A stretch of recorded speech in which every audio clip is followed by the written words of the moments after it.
It's a hot summer's evening in Paris. For weeks, a record-breaking heat wave has been cooking the city, leaving the streets empty and the Louvre quieter than ever. No one dares to go outside, but for one man, it's time to strike. Throughout the night, he pulls off the heist of the century, plucking the Mona Lisa from the Louvre and disappearing into the city. This set off a worldwide investigation, leading French police down a 2-year rabbit hole of false leads and famous arrests, before a mysterious letter eventually gave the thief away. We modeled the entire thing to show you how a single man stole the Mona Lisa, how he almost got away with it, and the elaborate plan behind the heist that was eventually revealed decades later. As the sun went down that Sunday evening, the last few tourists were trickling out of the Louvre. But just before it closed, a man entered the museum dressed in the Louvre's official white uniform. Blending in as an employee, he quickly found his way to a small storage closet, squeezed his way in, and waited out the entire night. The Louvre was closed the next day, so very few employees were going to be patrolling the museum. At precisely 7:15 the next morning, the thief emerged into an almost empty Louvre. With no one in sight, he quickly made his way into the Salon Carré, and there it was. At the time, the Mona Lisa didn't have its own room, and it wasn't nearly as famous as it is today, but the thief was about to change that.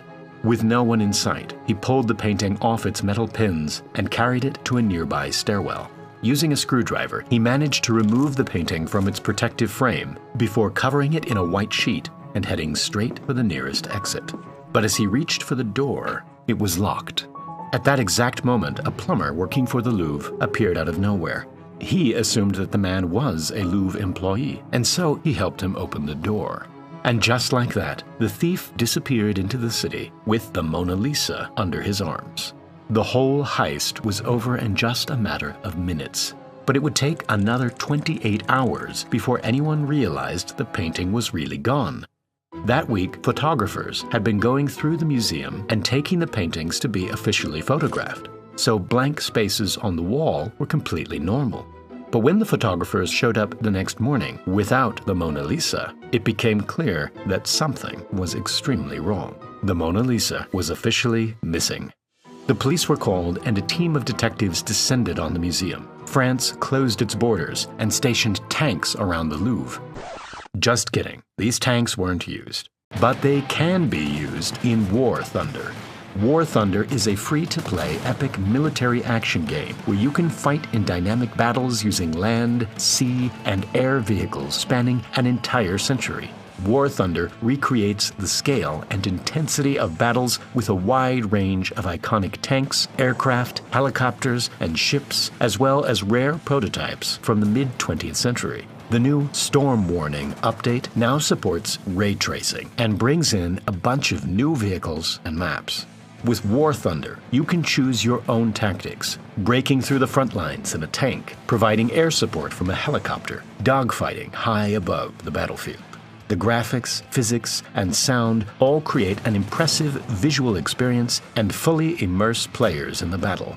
Download War Thunder for free on PC, PlayStation, and Xbox by using the link in the description. All new players and those who haven't played for half a year will get special bonuses.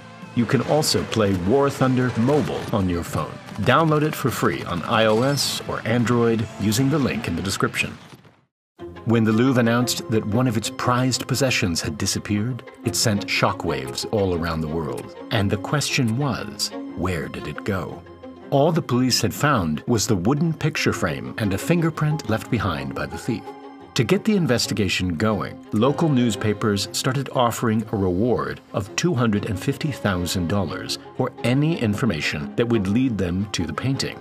The response was overwhelming. Thousands of people sent letters and showed up to police stations with all kinds of information, placing the Mona Lisa all over the world. 2 separate witnesses recalled seeing a man leaving the Louvre with a bulky object, but the descriptions of the man were completely different. One person claimed that the Mona Lisa was on a freight train heading through Belgium, and another claimed that the painting was on a ship which had already set sail for America.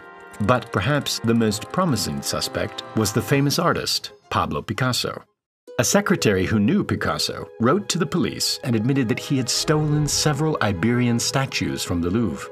He claimed to have sold these statues to Picasso, who went on to use them in one of his paintings. It seemed unlikely, but after checking the serial number on the statues, the Louvre confirmed that they really were from the museum. Picasso was arrested and taken in for questioning. Meanwhile, the police turned their attention to another famous suspect, American banker and art collector J.P. Morgan. At the time, art forgery was a big business, and paintings were often being forged and sold to naive millionaires in America. According to the claim, Morgan had commissioned the heist, and the painting was now on its way to him. Police in America stopped and searched a boat pulling into New York, but there was no Mona Lisa on board.